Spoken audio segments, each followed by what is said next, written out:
যুক্তরাজ্যের স্থানীয় নির্বাচনে বিশাল জয় পেয়েছে রিফর্ম ইউকে। দলটিতে এখন ৬৭৭ জন কাউন্সিলর। অন্যদিকে ভরাডুবি হয়েছে লেবার ও কনজারভেটিভ পার্টির।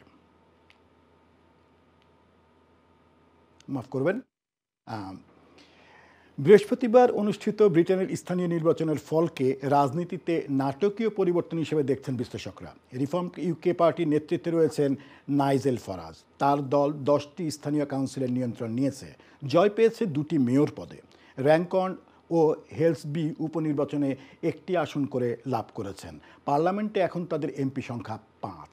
এই ফলকে 2 দলীয় রাজনীতির অবসান বলে মন্তব্য করেছে ফারাজ।